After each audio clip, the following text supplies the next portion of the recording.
fazendo então aqui um parênteses.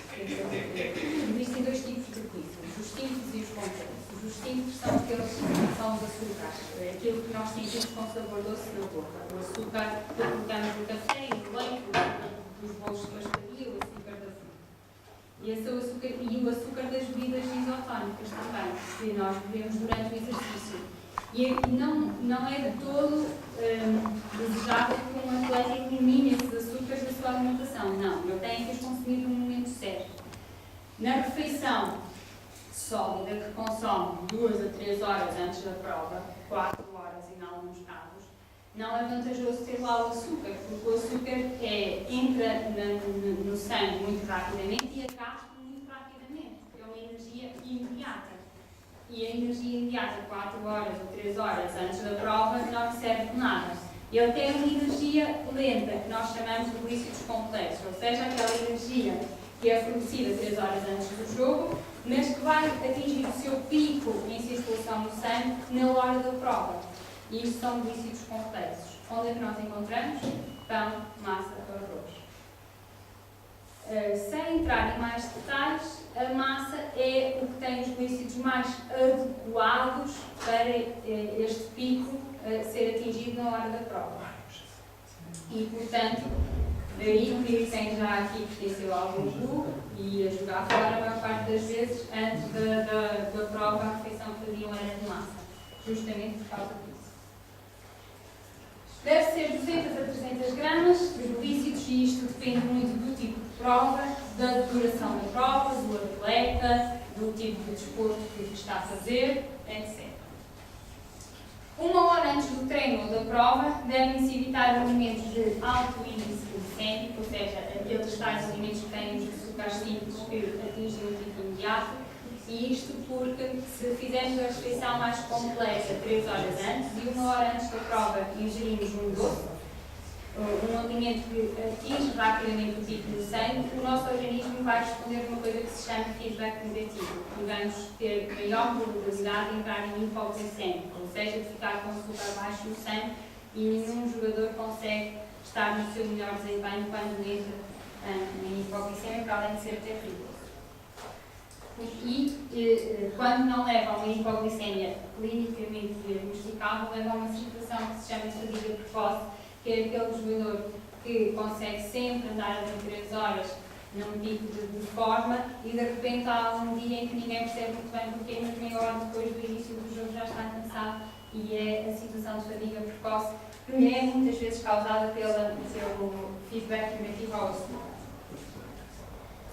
Ainda no pré-exercício, quando a prova não é compatível com uma refeição completa, a tal refeição de massa 3 a 4 horas antes, e em vez disso é mais compatível com um lanche, o que nós devemos fazer é, quanto mais próximo da hora da prova for esse lanche, menor quantidade, menor volume de alimentos deve ter.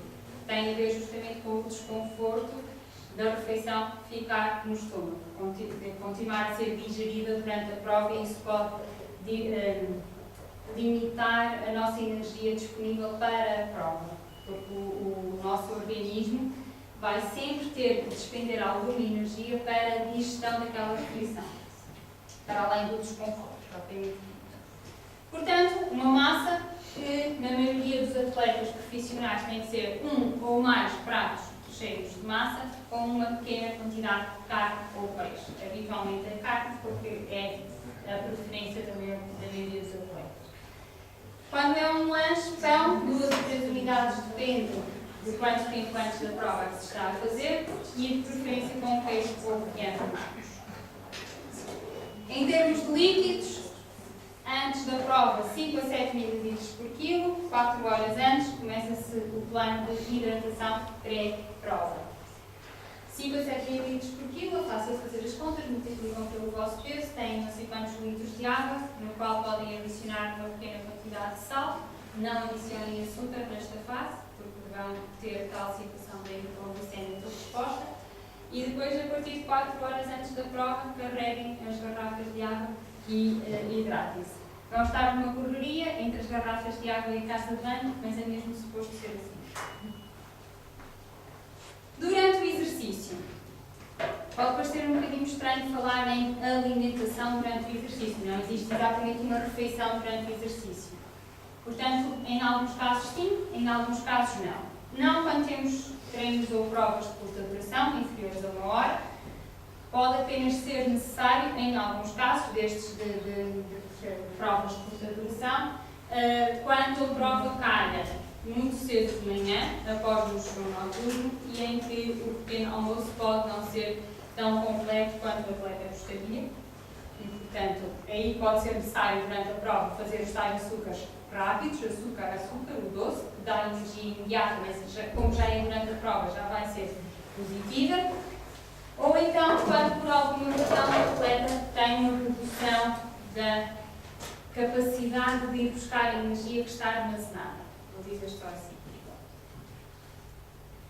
Sim, quando os treinos são longos, quando o atleta está muito tempo em prova, e isso porque gasta toda a energia que tem armazenada na primeira parte da prova e, portanto, tem que repor energia para continuar a manter o nível da performance desportiva na segunda parte da prova.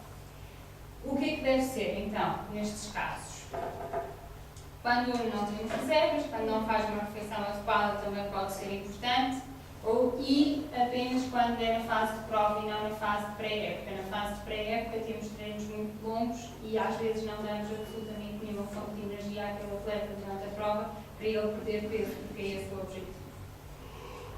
O que é que damos? Damos glícidos. Que glícidos ou quantos é que damos? Muito menos do que damos anteriormente, menos de 1 grama por quilo por hora, é uma quantidade mínima. E que glícidos é que damos? Glicose ou uma associação de glicose e frutose. Isto basicamente é açúcar e açúcar de açúcar.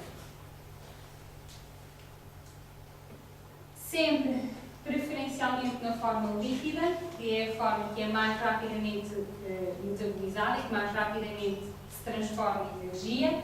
Também, em vez de líquidos, podem ser líquidos gelificados. Devem conhecer aqueles géis de reidratação e de alimentação durante a prova, que têm uma elevada concentração de açúcares, que são entregáveis porque aquilo é tão doce que não conseguem ver aquilo, mas é uma boa forma. Ou então um alimento diluído em água, que podem ser, em alguns casos, fruta diluída em água, que alguns atletas preferem durante a prova. Ainda para além disto, existem as barras energéticas, que são consumidos por atletas que fazem provas muito longas, por exemplo, os triatletas, por exemplo, e volto aos ciclistas, nas provas longas, que também ingerem. Antigamente, antes de haverem barras energéticas, e não é assim há tantos anos atrás, víamos, e ainda vemos hoje em dia, alguns atletas recorrer à fruta e recorriam também aos cubos de marmelada, porque era uma forma de ter uma energia rápida, mas não tão rápida quanto a do açúcar das bebidas. E ainda é uma boa opção que alguns atletas e alguns treinadores mais conservadores gostam de recorrer. Durante o exercício, os líquidos são fundamentais, não só aqueles tais liquidizantes, mas também durante, para evitar a desidratação durante a prova. Tem que ser adaptado a cada atleta e não existe uma quantidade certa. E normalmente é ad libitum que se diz, ou seja, à vontade de freguês, e cada atleta decide quanto é que bebe durante a prova, porque é mais adaptável à prova. Depende do atleta, se transpira mais ou menos, depende do tipo de prova e do tipo de treino e depende da composição corporal de cada atleta. Como é que deve ser dada a água durante o exercício? Não tem o mesmo efeito dar uma dose única logo nas primeiras horas da prova, ou dar essa mesma quantidade repartida ao longo da prova. Portanto, o ideal é repartir e não ingerir uma grande quantidade de água, porque o nosso organismo não tem capacidade de armazenar aquela água e o que vai acontecer é que vai procurar a bexiga e precisamos logo ir à casa de banho. Portanto, é melhor beber ao longo do tempo. Após o exercício, independentemente de tudo o que nós consigamos fazer, porque nunca conseguimos atingir as condições ideais, vamos ter atletas sem energia, cansados, exaustos, e vamos ter atletas desidratados. O nível de desidratação é que pode variar, mas vamos ter sempre essas situações. Portanto, o que nós vamos tentar avaliar é a duração do treino, a intensidade do treino ou da prova desportiva e a data da próxima prova ou do próximo treino. E tentar, a partir daí, controlar. E assim sabemos que a quantidade de ilícitos, de açúcares, e neste caso voltamos aos lentes, porque não vamos precisar de tal energia imediata, deve ser iniciado logo após a atividade física. Podemos, em alguns casos, recorrer aos rápidos quando temos atletas que, por terem uma prova muito longa, no final da prova ficam um bocadinho tontos. E aí poderemos querer dar a tal da água com sal e o açúcar logo, que ajuda a reidratar e também ajuda a subir a glicemia logo após o exercício, que em alguns casos pode ser importante. Agora, ficar só por aí nunca vai ser uma boa opção, porque o local hipoglicemia de feedback que vai surgir. Damos mais ou menos 2 gramas por quilo peso 30 minutos após a prova e vamos mantendo refeições com intervalos de 2 horas nas 6 horas seguintes.